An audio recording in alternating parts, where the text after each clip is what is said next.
Olá, pessoal, bem-vindos ao Despertos. Eu sou Cris de Pascoal e você está entrando em um programa onde o normal é ser desperto. Hoje estou aqui com Maria Cepereda, que já é remida, do programa e é autora da série de livros O Sol Negro. E hoje nós vamos falar sobre Atlântida, o segredo que será revelado. Tudo bem, Maria? Como vai você? Olá, pessoal! Olá, Cris! Olá, todo mundo! O programa de hoje é um programa muito legal porque tem a ver com o resgate da história da humanidade, a história da Atlântida, que eu digo que em breve ela não mais poderá ser negada, porque já encontraram muitas evidências, as evidências estão por todos os lados, nós vamos falar um pouquinho sobre isso, mas, além disso, é o fato de que não dá mais para negar que escondem informações da gente. Nós vamos falar um pouquinho sobre isso hoje. Então, vamos lá. Maria, por gentileza, fale-nos sobre o suposto continente perdido da Atlântida. Ó, falar da Atlântida é complexo. Então, precisa de, na verdade, muitas horas. Mas então eu vou tentar fazer uma coisa rápida e que tenha uma certa lógica, faltando muitos dados, porque em pouco tempo não dá para abordar aquilo que é em si a Atlântida. Então, vamos pensar assim. Os Atlantes eram a quarta raça raiz, segundo a Helena Blavatsky. Então, segundo Charles Leadbeater, que é um dos que, digamos, deu datas para várias fases do que se chama Atlântida. Então, o próprio Leadbeater chegou a dizer, até Anne Besant e Rudolf Steiner, a Atlântida teve uma fase de semifisicalidade, quando ela vinha como uma raça raiz posterior à raça lemuriana. Então, os lemurianos, eles eram quase físicos, não eram tão densos como nós. E os lemurianos precisam um programa à parte, deixa para lá, vamos focar nos Atlantes. No início da Atlântida, como eles eram quase físicos, eles ocupavam principalmente, mas não só, mas principalmente os polos. Porque os polos na época não eram tão gelados. Então, aquilo que se chamava de Thule, ou antiga Thule, que depois teve uma série de denominações e uma série de histórias que se contaram em localizações diferentes, depois localizaram na Islândia, na Groenlândia, e por aí vai. Tudo são lembranças de um passado muito mais distante, que depois foi parar em lendas e se juntaram com vikings e se juntaram com um monte de outras considerações para a antiga Thule. Então, a origem primária da Atlântida remonta naquilo que se chamava de Thule. Então, os thulianos eram os dos polos, tanto o Polo Norte como o Polo Sul. Então, na época, digamos assim, nós podemos considerar várias datas, é uma confusão. Alguns falam em 1,5 milhões de anos, outros falam em 800 mil anos. Digamos que faria sentido alguma coisa em torno de 1 milhão e qualquer coisa de anos. Nessa era, que tem que se considerar como uma era, então eles se localizavam nos polos e eram mais etéreos do que físicos. Para adquirir a fisicalidade, eles precisavam misturar-se com seres que naturalmente se desenvolviam na Terra. Então, a história dos Atlantes é uma história que tem a ver com seres multidimensionais. Então, essa explicação também precisaria de uma outra maior, né? Mas vamos tentar concentrar aqui. Então, os Atlantes originalmente vinham de lemurianos, que não deixavam de ser essa questão dos seres multidimensionais. E quando eu falo seres multidimensionais, eu coloco uma série de coisas, incluindo também aquilo que nós chamamos de extraterrestres. Então, civilizações de fora da Terra vieram à Terra em outros níveis de frequência, ocupar a Terra e desenvolver civilizações. Então, dentro do que se chamavam Atlantes, eram muitos extraterrestres, ou seja, eu vou dar o termo mais correto. Eram muitos seres multidimensionais que aqui vieram e constituíram diversos níveis da Atlântida. Então, quando a gente fala em uma raça raiz, que era o Atlantes, você tem as 7 sub-raças. Então, a primeira sub-raça era uma raça totalmente dependente desses seres multidimensionais, desses extraterrestres que vinham de diversas regiões do universo. Em função disso, eles não se, digamos, adaptavam corretamente à Terra. Para se adaptar à frequência da Terra, à densidade da Terra, eles não só fizeram modificações na Terra para mudar a frequência, a grade eletromagnética da Terra e torná-la mais compatível com a deles, como eles também modificaram aquilo que eles tinham como corpos mais etéreos do que físicos para torná-los mais físicos.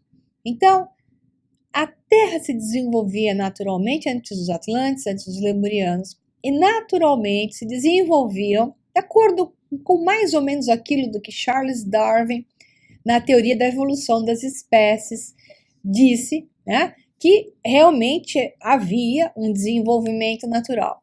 Esses seres hominídeos que naturalmente se desenvolviam na Terra por causa da ressonância morfogênica, ou seja, essa forma física hominídea segue uma ressonância, que é o som do universo, frequência do universo, dado a sua origem. Isso é um outro programa. Então, não confunda, apenas pensem que a raça humanoide se desenvolvia na Terra, na forma desses hominídeos, né, clássicos, e então os Atlantes precisaram misturar o seu padrão frequencial, o seu DNA etéreo, a um DNA físico visível, para que pudessem se adaptar à Terra. Então, esses Atlantes adquiriram o material genético desses hominídeos e, ao mesmo tempo, também houve, ao longo do tempo da história das várias sub-raças atlantes, a interferência nos hominídeos. Não foi logo no começo, mas foi mais para frente, algumas centenas de milhares de anos depois, os Atlantes começaram a modificar os hominídeos da Terra. Ao falar Atlantes, nós estamos falando novamente de uma raça raiz que existia na Terra e que era muito avançada, porque vinha de conhecimento extraterrestre multidimensional e que tinha diversas facções, castas, como queira dizer, que eram várias civilizações que vieram e se localizaram como sendo os Atlantes em diversas fases da sua evolução. Então, na fase inicial, estou indo e voltando para vocês entenderem, eles ocupavam mais os polos, então eram os tulianos. Então, eles ficavam tanto no Polo Norte, hiperbóreos, assim conhecidos, e mais no Polo Sul, os tulianos, assim conhecidos, embora, na verdade, o conceito da Tule esteja ligado aos dois, tanto o Polo Norte como o Polo Sul, e discute-se, mais especialmente depois, na história mais recente da humanidade, ao Polo Norte, ou a terras em direção ao Polo Norte da Europa, em direção ao Polo Norte. Mas vamos parar por aqui. Então, esses Atlantes eram exatamente muito avançados. O que aconteceu com eles ao longo do tempo é que suas terras foram se movendo, porque as civilizações que ocupam a superfície da Terra ou de planetas, elas sofrem constantemente com o problema típico de um planeta, né? Então, há adaptações de crosta terrestre, mudanças digamos, do padrão frequencial do planeta, mudanças da sua estrutura, do eixo, do sistema rotacional, isso tudo influencia. Mas influencia também o padrão da civilização. Então, cada civilização, ela tem essas raças, elas têm um tempo para se desenvolver. Chega um momento em que, ao término da 7ª sub-raça, eles já deram um giro completo de desenvolvimento, E é o momento em que ou essa raça raiz ascende, ou essa raça raiz afunda, literalmente, se destrói. Então, todas essas raças que vieram antes da nossa quinta raça, que a nossa raça é a ariana atual, né, em caminhamento para a sexta raça, que é o que está acontecendo agora, nós estamos numa fase intermediária já, onde está surgindo uma sexta raça raiz, né? Aliás, é uma sexta raça raiz de integração maior de vários DNAs e por aí vai. Isso também vai para um outro programa. Esses Atlantes, no final, estavam densos e estavam mais ligados ao padrão do ego. Então, as 7 sub-raças foram se densificando. Então, a primeira sub-raça era mais etérea, a segunda sub-raça adquiriu um pouco mais de densidade e assim por diante, até que a 7ª sub-raça já era uma sub-raça densa, né? E isso fez com que eles tivessem um padrão maior ligado ao ego, menos à espiritualidade. Então, os Atlantes eram uma fusão de espiritualidade e ciência, onde os sacerdotes se entendiam como uma coisa só. Sabia-se que o homem não era um corpo físico, não era um corpo animal, que estava separado da sua fonte divina. Ao contrário, nas primeiras sub-raças atlantes, até a mediana mais ou menos, eles estavam extremamente conectados, né? E foram perdendo essa conexão, a história da atrofia da glândula pineal, a história da modificação fisiológica, perdendo conexões mentais, né, neurais, que pudessem conectar a outras realidades, ativações do chifre de Ammon, que são aquelas duas formações na forma de chifre de bode, né, que nós temos no hipocampo do cérebro, no triângulo do cérebro, que é a glândula pineal, o centro, hipófise, né, e você tem ao lado os chifres de Ammon. Essas áreas são áreas de ativação. A história do olho de Horus, né, o triângulo com o olho de Horus em cima, exatamente o triângulo do cérebro que faz com que você se torne consciente de quem você é, consciente da sua multidimensionalidade, consciente da sua conexão divina. Essa era a situação dos Atlantes nas primeiras sub-raças e aos poucos essa conexão vai se perdendo. Ao término dessas últimas sub-raças, como resposta ou como uma consequência da densificação, a crosta da Terra foi se movimentando, eras do gelo e eras de inundação foram ocorrendo e vários pedaços dos territórios atlantes foram afundando. Então, esse processo de afundamento levou centenas de milhares de anos, até que o último pedaço é aquele pedaço próximo ao Estreito de Gibraltar, próximo àquela região da Ilha de Madeira, né? Onde Platão dizia que a Atlântida final era uma ilha circular, com estruturas circulares em volta, que estava próxima aos pilares de Hércules, que é o Estreito de Gibraltar, supostamente, ali que fecha entre a Espanha e o Marrocos, que é a saída do mar Mediterrâneo para o mar Atlântico. Estava exatamente onde são as ilhas de Madeira e por aí, né? Mais ou menos por aí. E o último pedaço da Atlântida poderia ter sido, nessa última fase, aquela ilha chamada de Rai Brasil, que se afundou. O termo Brasil, por sinal, está extremamente ligado à questão Atlante, isso eu falo no meu terceiro livro da trilogia Sol Negro, extremamente ligado à questão da Tule, o termo Tule tem a ver com o som Atlante, da nome da Atlântida do passado. Também está ligado com o nome Chile, Tule.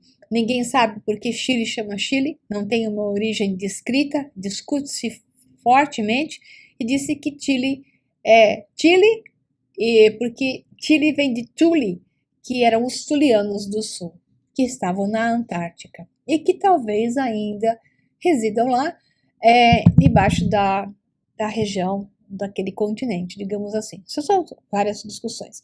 Então, essa é uma visão geral da Atlântida. Então, quando a Atlântida começou na sua fase final a afundar, houve a evasão.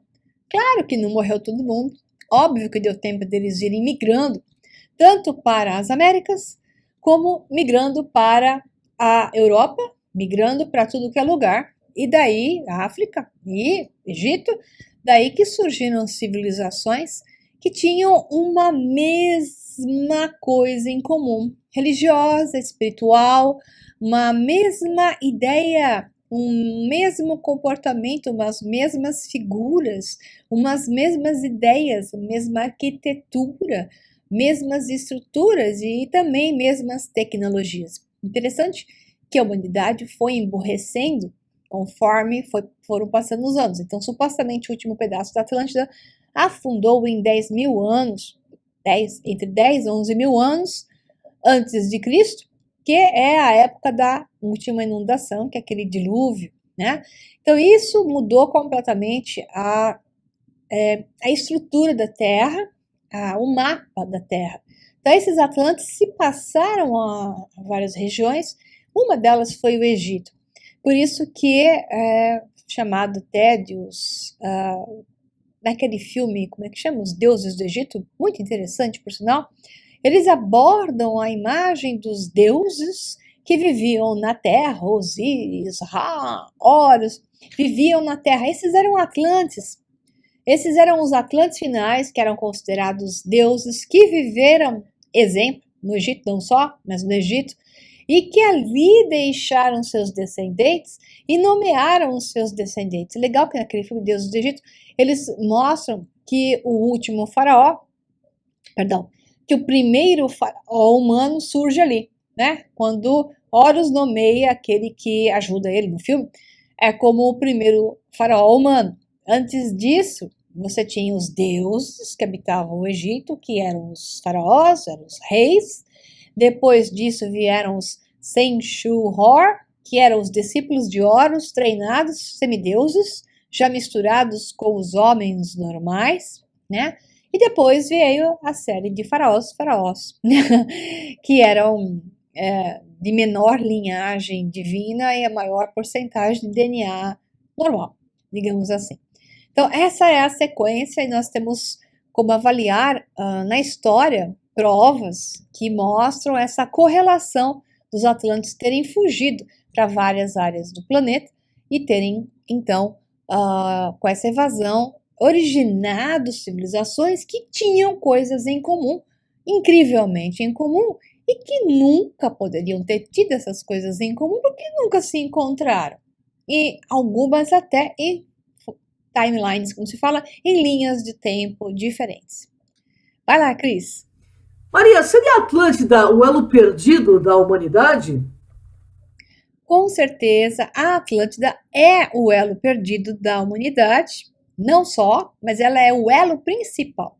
Assim que toda essa história vier à tona, a verdade vier à tona, as bibliotecas que estão entre a pirâmide de Gizé e a esfinge de Gizé, embaixo da terra, que eles já descobriram, só que eles não querem revelar essa verdade, né?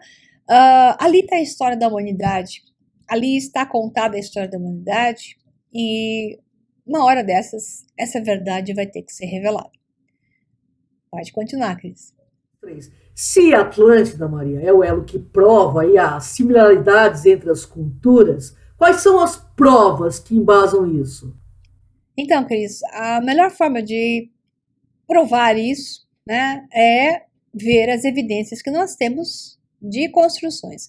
Isso aqui é uma das muralhas de Sacsayhuamán, ao mesmo tempo as muralhas de Cusco. Então você tem a perfeição das pedras. O que são essas pedras?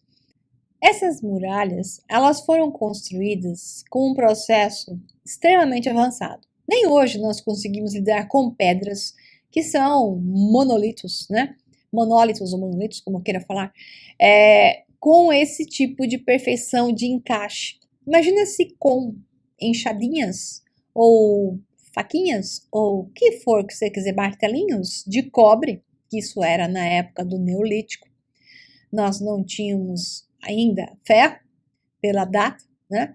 Mesmo com o ferro, você não vai conseguir esculpir pedras com essa perfeição. Olha a geometria disso.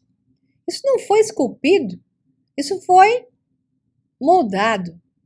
Então, as pedras, isso é uma espécie de cimento, é um cimento extremamente avançado, que tem uma dureza absolutamente incrível. Então, na época, o que era feito? Com certas tecnologias de ressonância e aplicando-se a cimática, que é a ciência que estuda a formação de estruturas geométricas em função do som. Então, aplicando-se ressonância, você dissolve as pedras. Então, por ressonância, eles tinham equipamentos que dissolviam as pedras.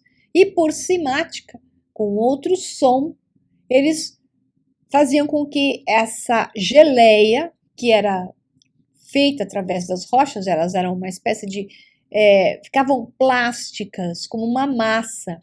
Depois, essa massa era facilmente transportável, e aí, por levitação, né, utilizando a energia do éter, do cancelamento da gravidade, através da abertura do éter e a circulação, então, de um plasma eletromagnético que cancelava a gravidade, mesmo o sistema que você tem hoje dos UFOs, e isso era transportado facilmente no terreno que fosse e era instalado lá. Aí entrava um som que era exatamente de propósito, já sabiam a forma que ia dar, a muralha era solidificada e era cristalizada dessa forma. Então é como se fosse um cimento mesmo. É por isso que você não tem como enfiar um cartão de crédito. Não passa pelas fissuras. Nessas muralhas, o que você tem é a prova de que uma antiga civilização existiu, e muito tempo antes do tempo oficial, muito mais antiga do que 10 mil anos, essas muralhas em geral têm, e depois vieram outros, porque se vê que houve uma destruição parcial. Esses outros que vieram colocaram pedrinhas. Então essa mistura de pedras gigantes com pedrinhas é o que gera a contagem da história. Como fala-se assim, os incas fizeram isso. Aí os incas dizem, nós não fizemos isso, nós outros não hicimos isso. Aí então os historiadores criaram os pré-incas. Engraçado que ninguém sabe o que são pré-incas. Pré-incas é qualquer coisa antes dos incas. Então, muito bem, havia uma civilização altamente avançada ali no Peru, em Cusco, exemplo, na região de Sacsayhuamán, na região de Cusco especificamente, que é próxima, onde existiam essas estruturas gigantes, sempre de construções gigantes, como é o caso de Pumapunco, com precisão de corte, com precisão tecnológica. Pumapunco é uma coisa incrível. Aquela região que tem uns Hzinhos, né, que no History Channel mostra sempre, né? Então, é uma estrutura tão perfeita de corte com precisão a laser que é impossível me convencerem de que índiozinhos, incas com machadinhas, na época do Neolítico, fizeram esse tipo de coisa. Muito menos há apenas 900 ou 1.200 anos atrás. Me poupe. Bom, então essa é uma das grandes provas. Outra prova que nós temos aqui, deixa eu ver uma outra imagem, acho que está aqui. Sim, aí está um filme magnífico. Essa é Angkor Wat, no Camboja. Essa imagem mostra o mapeamento que foi feito. Que em Angkor Wat você só tem 1 km² mais ou menos visível. Por que não deixam pesquisar nas florestas em volta de Angkor Wat? Não pode. Então, teve uma equipe de cientistas que fez um mapeamento com sistema de ultrassom e revelou a estrutura de muitas cidades em volta de Angkor Wat, esse templo que já é demais de esquisito, diga-se passagem, totalmente construído pela cimática, por ressonância, nítido a construção deles. Isso não foi criado há 900 anos atrás pela civilização chamada de Khmer, né?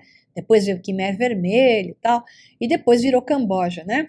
Então essa civilização do Khmer nunca construiu isso. Isso com certeza não. Então, Angkor Wat é uma prova de que havia civilizações altamente avançadas. Então, tem ruas, tem sistemas de ruas pavimentadas, cidade estruturada, com construção estruturada. O próprio templo de Angkor Wat é uma coisa de louco a construção. Então, dá para perceber que não pertence à época que se dá nos livros de história, porque é conveniente, com mais ou menos 900 anos atrás, nem é antes de Cristo, é atrás, é depois de Cristo. Me pouco, que não é mesmo, né? Então, voltando, eu gosto muito de falar do meu colega Richard Cassaro, que é um americano, atualmente morando em Barcelona, na Espanha, porque ele é de família espanhola, como eu. E ele fez uma sequência de mapeamentos muito inteligentes. O Cassaro tem uma mente muito lógica e fez uma coisa que se chama análise. Ele mostra que existiram civilizações que tinham uma coisa em comum.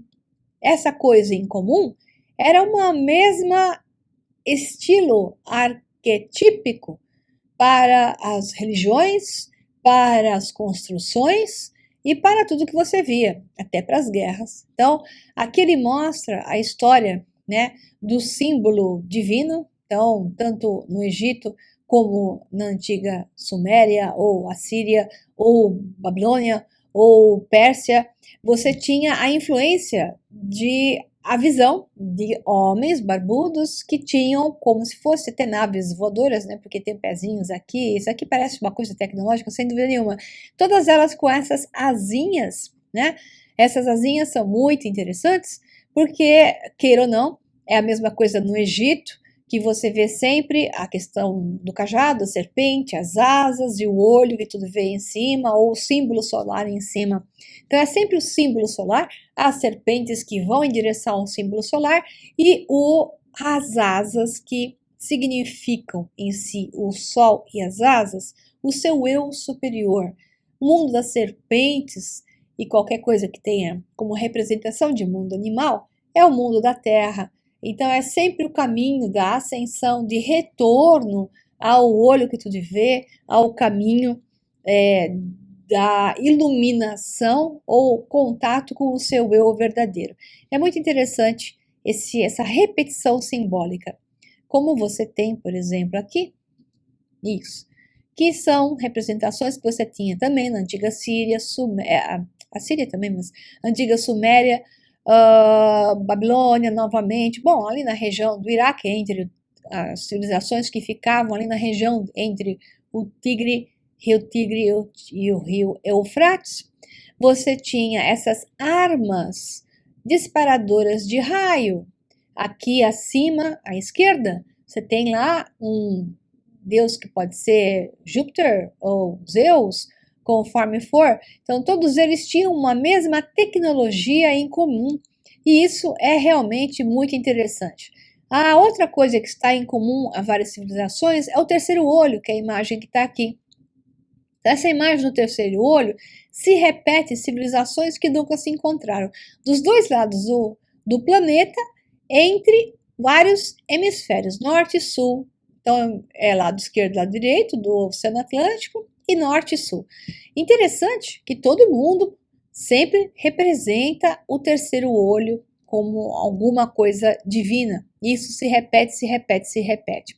Outra coisa que se repete, a religião em si, católica e abraâmicas, interpretaram de maneira diferente, é a questão da submissão aos astecas aí, ou maias, também com o mesmo tipo de representação que os egípcios aqui, né? Deixa eu sair daqui para vocês verem bem, né?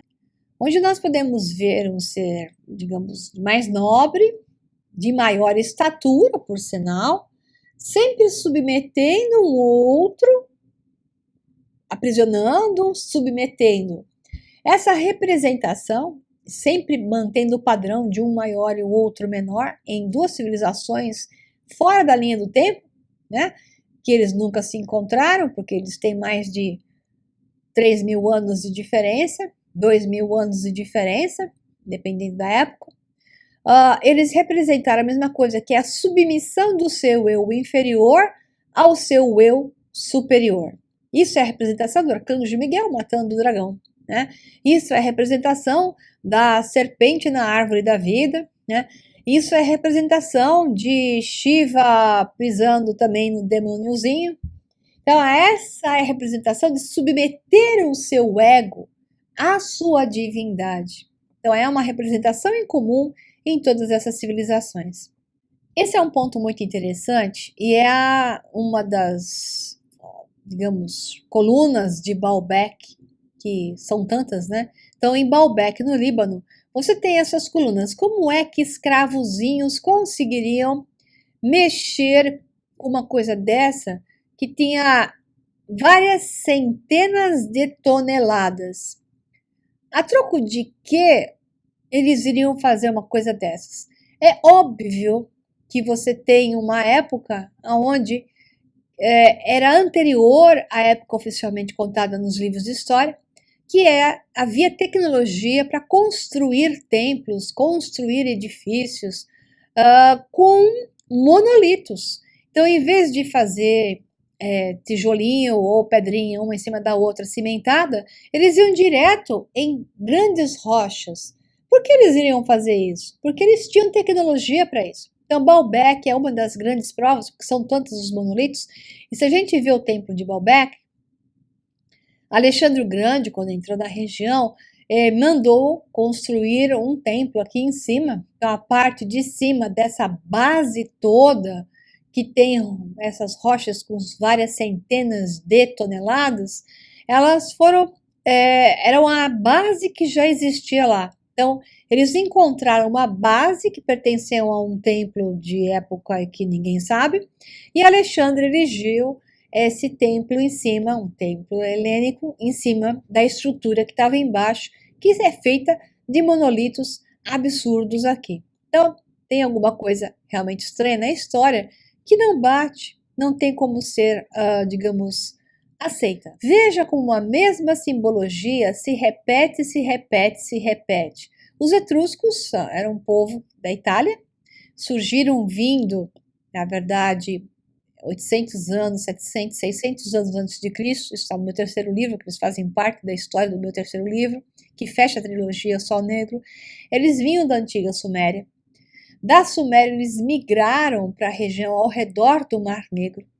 E da região ao redor do Mar Negro, os sítios migraram para Etrúria, conhecida hoje como Toscana, a famosa e bela Toscana. Na verdade, foram os etruscos que deram origem ao conhecimento que os romanos depois abarcaram, a forma de se vestir, a forma de guerrear, a maneira de se achar cultos e de criar cultura. Parte veio dos gregos, claro, e parte veio desses etruscos.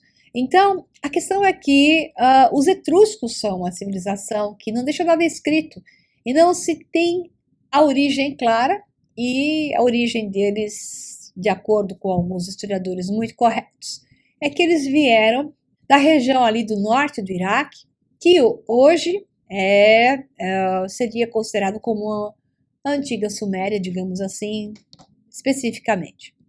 Eu estou usando aqui algumas transparências do Instituto Freedom, está aqui embaixo até o nome, porque isso faz parte de umas aulas que eu dei para os meus alunos do método da integração, e estou usando algumas imagens que eu utilizei nas gravações com eles.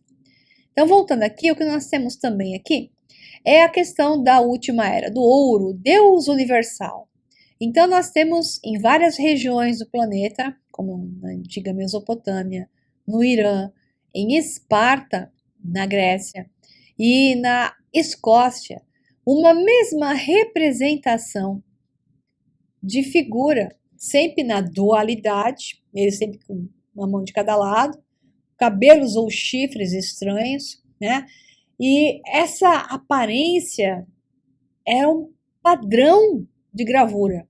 Mas interessante como eles deixaram sempre o mesmo padrão de gravura. Então, origens em comum, recebendo influências em comum. Essas imagens valem a pena ver, né? Então, esse aqui é em Sacsayhuaman, e acho que basicamente não é Cusco, é Sacsayhuaman mesmo. As muralhas perfeitas, né? Olha que perfeição que nós temos de construção. Impossível, isso aqui devia ser muito grande. impossível para ser construído por machadinhas. Olha o tamanho da rocha onde esse pessoal tirou a foto, que está nas costas deles. Impossível, né? Isso é elementar. Outra coisa que é o enigma, vou me retirar daqui, vou passar para cima. Então hoje eu não estou nem falando de pirâmides, nem nada daquilo que é o óbvio, porque pirâmides no Egito, pirâmides no México, pirâmides na América Central. Como é que pode? É o mesmo tipo de construção, é o mesmo sistema, o mesmo padrão métrico. Como é que pode povos que nunca se encontraram, supostamente, terem esse tipo de construção similar, né? Ah, inconsciente coletivo? Bom, é o inconsciente coletivo que já vem com matemática e física, matemática e ciência, tecnologia associado, com povos que pareciam não ter tecnologia para isso, porque eles não tinham ferramentas para construir essas coisas. Como é que eles tinham, então, conhecimento astronômico, astrológico, matemático, físico? Complicou, né? Bom, então vamos lá. Outro exemplo aqui é o que nós temos com relação aos crânios alongados. Então, uma coisa é alongar o crânio, a outra coisa é o crânio que foi alongado. Então, se você pega um crânio de Homo sapiens, padrão atual, esses povos que ainda fazem, né, colocam, prendem a cabeça das crianças com pedra, com tábuas e fazem o sistema do crânio alongado, você vê uma caixa craniana horrorosamente deformada e não tem sentido porque a cabeça fica muito pequena, os olhos ficam puxados, fica uma cabecinha pequena, porque o volume da caixa craniana do Homo sapiens é muito menor do que o volume da caixa craniana, por exemplo, desse homem de Boskop, que é o que está aqui na imagem, que é o chamado de cabeça de abóbora. Então, esse homem de Boskop foi encontrado em várias regiões da Europa, né?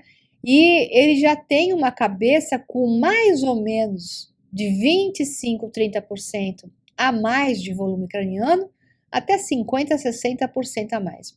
Então, eram esses crânios que eram alongados. Vê a figura que está aqui ao centro, você tem uma cabeça de abóbora, que é exatamente o padrão do homem de Boskop.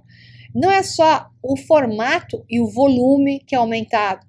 Você tem, na maioria desses crânios alongados, os que foram alongados, porque alguns não estão alongados, e são essas cabeças de abóbora. Então, acho que estruturalmente eles não gostavam da cabeça de abóbora e alongavam para ficar mais bonito. Mas a grande maioria deles tem 2 placas cranianas. Homo sapiens tem 3 placas, 2 laterais, uma frontal. E eles têm 2 placas. Então, isso não é Homo sapiens. A cavidade ocular é muito maior. Isso também não é Homo sapiens, né? O preenchimento ósseo é o dobro de densidade do nosso Homo sapiens. Então, assim, eles não são Homo sapiens, ponto. Eles podem ser híbridos, ter uma mãe da Terra, né, e um pai desconhecido, geneticamente falando, porque é o que dá em alguns exames de cabeças alongadas no Museu de Paracas, no Peru. A gente tem alguns exemplos que foram feitos esses exames e, de fato, você tem caixa craniana diferente de Homo sapiens. Então, assim, na história da Terra, existiu um povo que provavelmente, ou povos em comum, que tinham o mesmo conhecimento, uma mesma filosofia, uma mesma espiritualidade, e ocuparam várias regiões do planeta, se misturaram a povos que naturalmente se desenvolviam, hominídeos que naturalmente se desenvolviam ali, e influenciaram não só com sua cultura, mas geneticamente falando também. Daí surge um processo evolutivo do próprio homem. Então, essas cabeças alongadas mostram isso. Bom, tem tanta coisa mais para falar, mas nós não temos mais tempo, então eu vou ter que parar por aqui e pedir para que a Cris faça uma outra perguntinha. Vai lá, Cris. Maria, quando a verdade virá à tona? Digo, aí quando os historiadores se prontificarão, né, a não mais desviar, ocultar provas, e enfim, iniciarão o processo de reescrever a história da humanidade aqui da Terra? Pois é. Essa é a melhor pergunta, Cris. A melhor pergunta cuja resposta é em breve. Porque as novas descobertas não está dando mais para eles segurarem essa biblioteca Atlante que existe entre a Esfinge de Gizé e a pirâmide de Gizé. Não dá mais para enrolar. Eles estão segurando, vão ter que evidenciar. A vinda dos nossos irmãos multidimensionais, extraterrestres, como queira chamar, vai mudar tudo também. Então, assim, a verdade ela vai começar a ser liberada. Aquilo que eles ocultaram, enfiaram em museus, na parte dos, debaixo dos museus, trancados as 7 chaves, vai ter que começar a ser mostrado. Então, isso tudo começa um processo de verdades. E as pessoas têm que estar preparadas a mudar radicalmente aquilo que elas aprenderam. Pode ser que isso leve 20 anos no total, mas na verdade com a vinda dos extraterrestres isso já vai mudar como um todo. Então eu diria que até 2033, que é a data máxima que foi dada pelo Bashar como vinda dos nossos irmãos extraterrestres, muitas evidências, muitas provas ocultadas, que vão descobrir, porque as coisas já estão basicamente descobertas, eles vão falar que agora que descobrimos, a revelação vinha sendo estudada, e enfim, resolveram dizer. Então o que eu posso dizer é que nos próximos 20 e poucos anos, nós vamos ter uma revolução de conhecimento da Terra, o que vai fazer com que alguns morram de medo, percam seu chão, e outros, como eu, fiquem muito felizes, como você também, Cris. Então, pessoal, é isso aí, muito obrigada, deixo um abração para vocês e até o próximo Despertos. Tchau, tchau. Bem, programa maravilhoso, né? Maria Pereira sempre trazendo muito esclarecimento e muita lucidez, né? É claro que as verdades estão emergindo e que em breve tempo saberemos das nossas reais origens. Gratidão, Maria, gratidão, internautas. É sempre uma honra estar com vocês. Até o próximo Despertos.